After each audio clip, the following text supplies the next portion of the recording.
Welcome to Sobriety's Easy when we practice acceptance. I'm your host, Julie Steiner.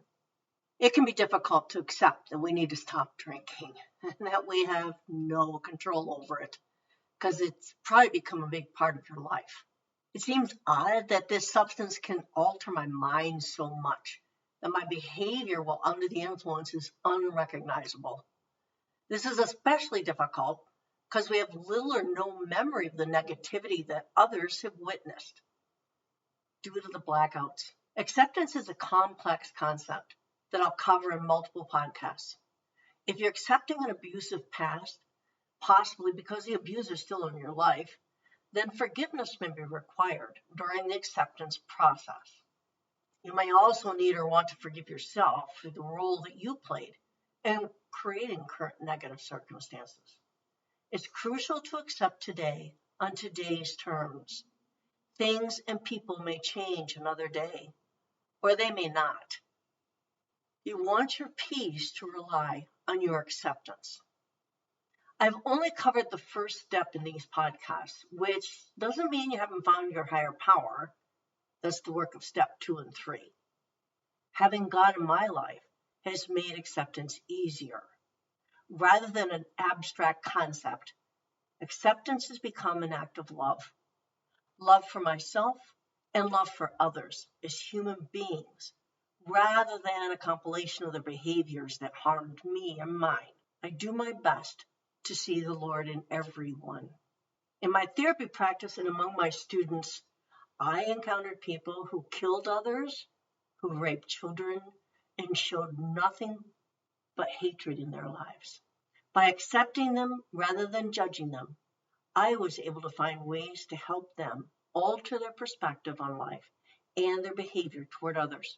Clearly, it was the Lord's help that made reaching these people possible. Today, we're focusing on the keys of focus, relaxation, feelings, and compartmentalization.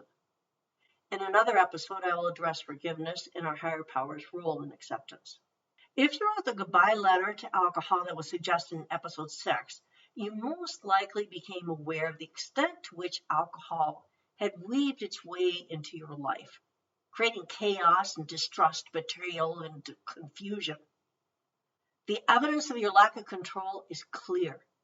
Your life may have evolved into the negative you never expected or certainly never wanted. The dreams and aspirations of your younger self were no longer possible. Some dreams were smashed. Mine were. We're starting with a key compartmentalization because it's a valuable tool that addicts and alcoholics typically adapt to easily. And it's often allowed us to refrain from facing our addiction and admitting the disarray in our lives. As with many concepts, there are positive and negative potential outcomes from applying them. First, we're addressing the positive side of separating our lives into compartments. The compartments that we're going to examine include emotions, roles, specific events, and specific people. When I talk about compartmentalizing our life, I mean that we segregate things that are emotionally charged so that we can control when, where, and for how long we deal with or sit with them. Thus, instead of being sad all day because we miss Aunt Sally who passed away last year, we go about our daily activities until the appointed time that we've chosen to think about Aunt Sally. And then perhaps we cry, perhaps we look through photos, or perhaps we journal. We may spend this allotted time getting angry about the loss. When the time is up, we visualize putting the feelings that are left in a container of our choice and walk away. We set a day and time to revisit the thoughts and feelings about Aunt Sally. That way, you are teaching your brain that you are not letting her be forgotten. You are not shutting her out. You are not shoving her down and covering her up. You are addressing everything about Aunt Sally on your time. If you're a praying person, give the time to the Lord and ask for wisdom, insight, grace, peace, and mercy as you examine the items in the compartment that you're dealing with at the moment. This method allows us to feel like we're in control of our mind and teaches our brain to trust our control. We did visit the negative feelings and thoughts for the time allotted and at the time we'd set. When random thoughts of Aunt Sally cross our mind throughout the day, perhaps triggered by a smell or an image or could be anything, we tell the thoughts to join the others in the Aunt Sally container. Then we look about at the colors and shapes around us, breathe deeply to notice the smells, and return to the present. At the appointed day and time, we take out the Aunt Sally compartment and process or sit with the thoughts and feelings that are still there. This process is repeated for as long as there are items in that compartment. It is so fun to watch the amount of time necessary to shrink. Each day, we need a little less than we did the day before to deal with whatever's in the compartments. In an earlier episode, I mentioned that I used this method to reduce the level of anger I felt toward my husband and toward God himself. Each day I took time when my boys were not around to hear. I stood in front of my 3-foot-long horizontal bathroom mirror and screamed at my husband, sometimes for 45 minutes, sometimes for 15 minutes.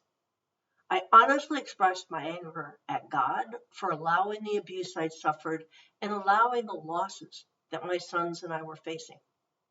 I told the Lord that He had created me with all these emotions I was feeling, so I must be expected to express them. I knew my life problems appeared huge to me, yet they were small when compared with the wars and slavery others in the world were suffering. At the end of my ranting, an amazing peace flowed over me. Then I would cry. Crying was a significant healer, and I didn't cry for very long. BetterHealthFacts.com talks about the effects and benefits of crying. Quote, one of the key hormones involved in stress is cortisol. We all understand that. Elevated cortisol levels are associated with feelings of anxiety, tension, and physical stress. Some studies suggest that crying may help lower cortisol levels, providing a measurable form of relief. Furthermore, crying stimulates the parasympathetic nervous system, which helps the body shift from a fight or flight state to a calmer rest and digest mode. This shift may explain why people sometimes feel a sense of calm or even exhaustion after crying. According to clinical psychologist Dr. Judith K. Nelson, crying can serve as an emotional reset. Once the emotional energy is released, the body can return to a more balanced state. The autonomic nervous system regulates functions like heart rate, breathing, and emotional responses, including crying. Emotional tears are chemically different than other kinds of tears. All tears contain enzymes, lipids, electrolytes, metabolites, and research has established that crying releases oxytocin.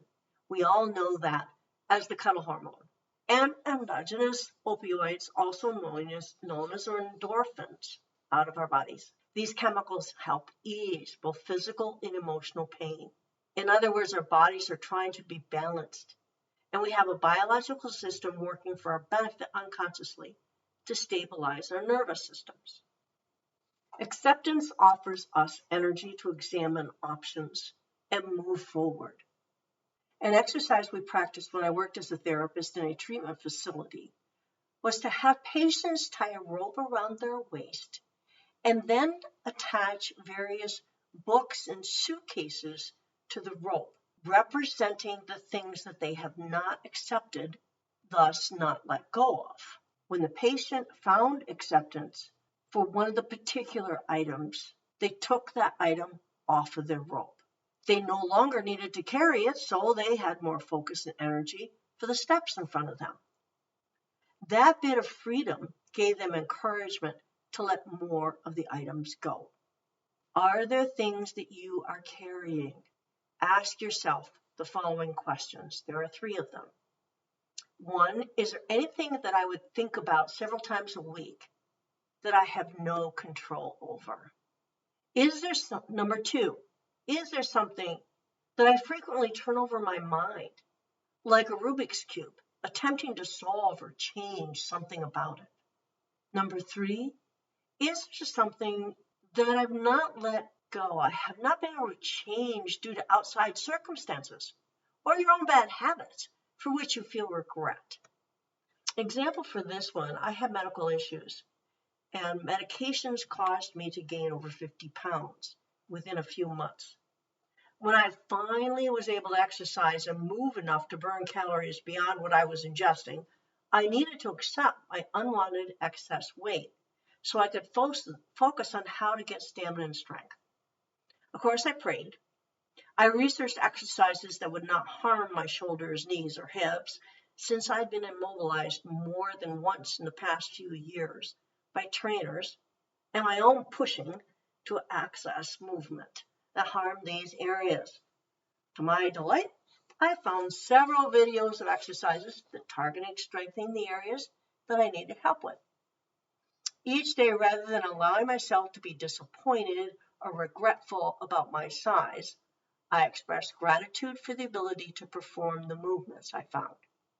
Even though my movements were clumsy due to my large size and my inactivity for a few months before, I did them anyway, as I smiled because in the upcoming weeks, this movement would be easily performed, I would fit in my clothes better, and I would be stronger. And that is what happened. That trick of looking down the road is very helpful.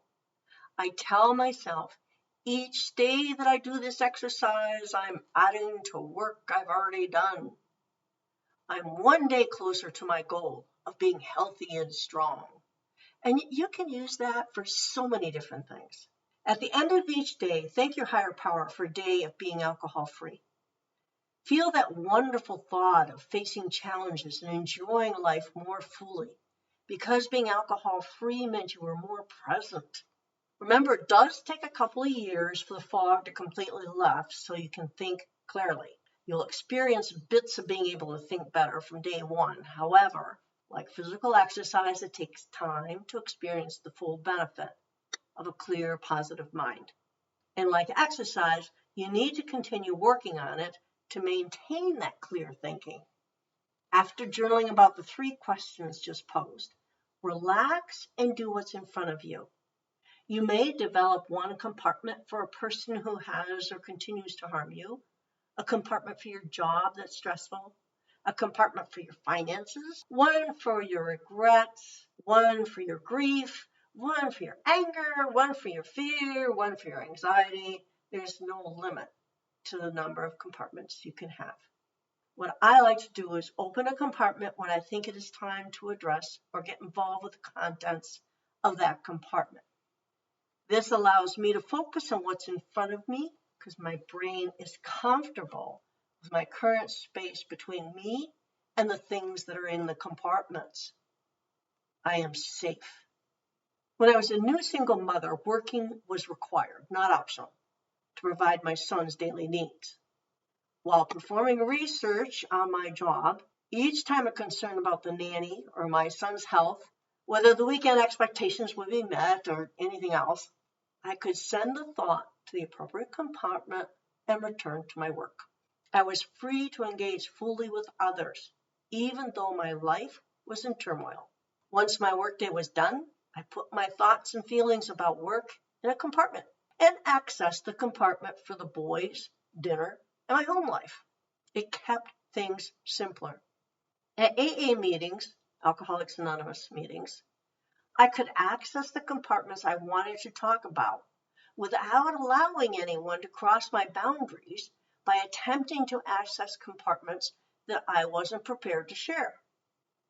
Again, my brain was being trained to trust me because I kept myself safe from potential boundary crossings. Without compartments, if people would ask about one of my private areas, I'd be tempted to tell them a little, thinking that would be the end of it. However, as you've probably experienced, people often keep pushing for more. You can substitute the word boundary for compartment. The boundaries around the different areas of my life delineated with whom I would share information, time, feelings, and energy. Initially, I said we would examine the negative side of the compartmentalization tool, which I ended at how alcoholics adopt it during the using days. There have been times when I had such strong boundaries around financial difficulties that I neglected to communicate with the creditor and ended up losing in the end. Some people keep a person compartmentalized for years, then struggle with how to ever approach them. It's helpful to examine each of the compartmentalized items periodically. Any that are emotionally intense, such as shame or anger, you may want to visit frequently because that decreases the intensity of the negative feeling. Ones that are out of your control, such as a person who won't speak to you or your partner's foul language, can be visited every other month or whatever time period you choose, as long as you do choose a time to visit them. That way you maintain the acceptance attitude that putting them into a compartment first achieved. An important tool for achieving acceptance is relaxation. When we don't accept something, naturally anxiety creeps in to soon be followed by anger or resentment, guilt, or shame. Even before we achieve acceptance, there are several relaxation techniques that can settle our emotions so we can think more clearly and so we don't jeopardize our health. I'm describing how to practice 3 of them. You can choose from a myriad of methods that are on Instagram or podcasts or simply by searching the internet or the library. The 3 detailed below include, number 1, progressive tensing of your muscles combined with visualization. Number 2, deep breathing, activate your vagus nerve. Number 3, a purposeful walk. The first technique is one of my favorite, progressive tensing of your muscles combined with visualization. Try it now with me. You get in a comfortable position that permits you to tense, then relax your muscles, probably sitting. Breathe deeply through this exercise. Now, to breathe deeply means you inhale for a count of about 4, then purse your lips and breathe out slowly for a count of about 12. The long breath out is what activates your vagus nerve, telling your system to calm down. You don't need to take in as much air as possible. You simply need to let the air out slowly for a long count. I had a student who was a singer and could let her breath out for a count of 30. I can't do that yet. You can close your eyes during this exercise if that helps you focus and relax. You don't need to. Let's try it. So you're going to breathe in for 4 and out for 8 to 12. 1, 2, 3, 4, 5, 6, 7, 8. Again, in 2, 3, 4, out. 1, 2, 3, 4, 5, 6, 7, 8. Breathe in and hold it while tightening your face muscles like you're angry. Holding your breath, everything else is relaxed. Your shoulders, your arms, everything, your face is tense. Breathe out and relax your face. Breathe out through pursed lips. Breathe in, 1, 2, 3, 4, and out. 1, 2, 3, 4, 5, 6, 7, 8. Again, in, 2, 3, 4, and out. 1, 2, 3, 4, 5, 6, 7, 8. Breathe in and hold your breath while tightening your hands into a fist. Real tight. You're holding your breath. Your arms relaxed, shoulders, face are relaxed, neck's relaxed. Whole body's relaxed. You got that tight fist. And you can feel it pulling up to your elbows. You can feel it. And relax, let go, and breathe out. 1, 2, 3, 4, 5, 6, 7, 8. In.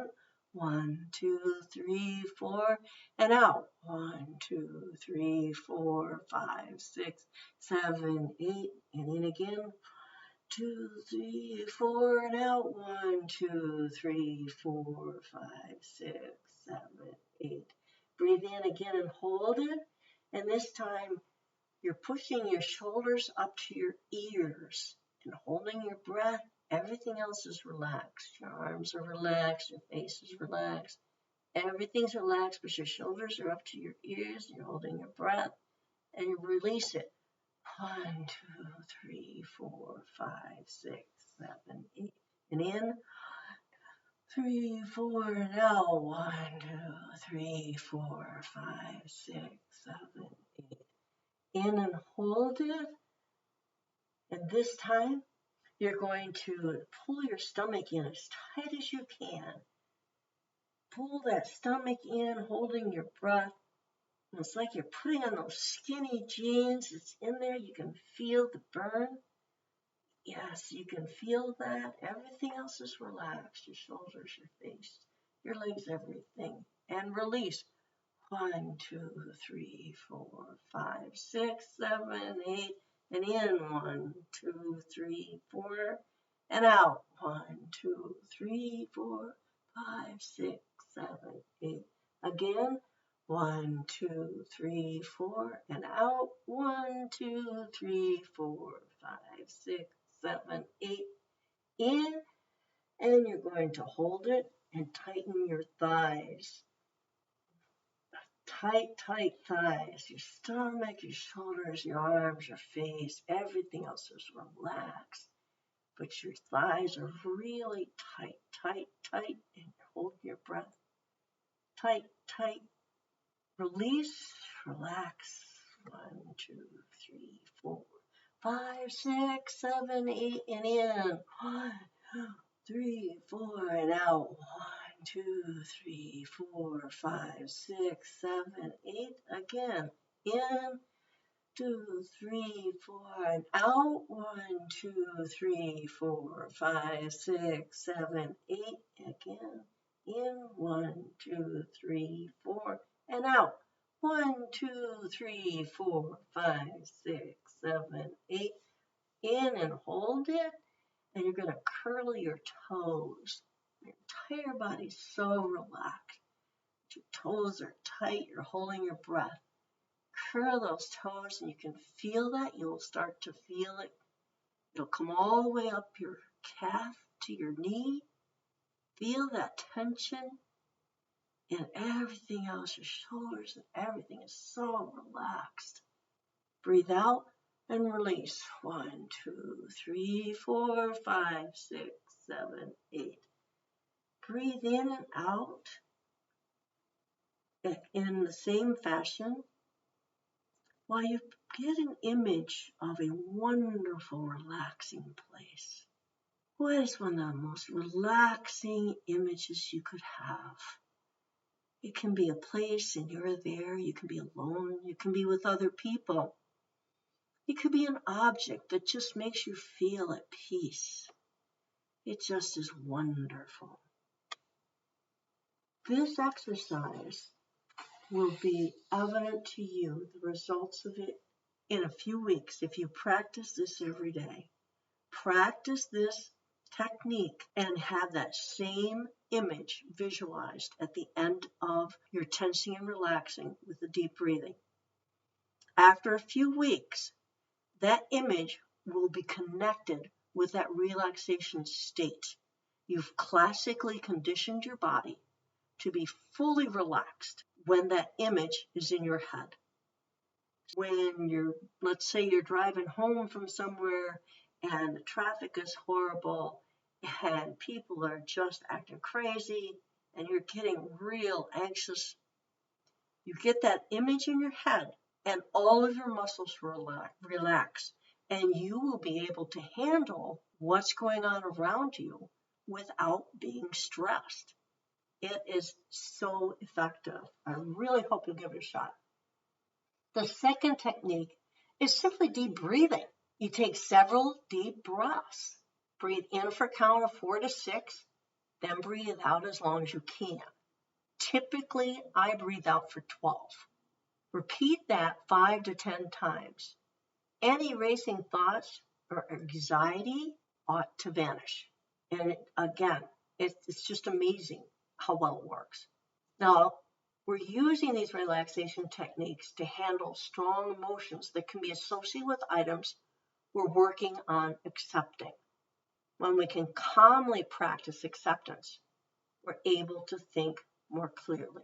Now, the third method is a purposeful walk in nature. What makes the walk purposeful is that you pay attention to every detail of your walk. You think about the animals you see and ponder what their homes look like, where they're going. Do their colors have any significance? What is unique about this species? How can I preserve this space? Consider the details of plants as well. How old are the trees? How many varieties do you see? Notice details of buildings. What colors are the buildings? How many windows do they have? What might the builders be doing at this moment? This detailed observation drives negative thoughts from your brain and brings us into the present. I've recommended that you journal after using this exercise in this podcast. When you journal about it, you make the exercise personal, and you're more likely to repeat the exercise when you need it next. Starting your day with deep breathing, then thinking about what you want to accomplish that day is a good way to own the exercise so it becomes a tool in your recovery toolbox. Another podcast comes to an end after adding to our foundation of building who we want to be through acceptance, using today's keys of focus, relaxation, feelings, and compartmentalization. I hope these pieces of sobriety puzzle will make it easier for you. For those of you who are not alcoholics or addicts, I hope you took away a nugget. I look forward to sharing additional tools next week. Please join me on this miraculous path.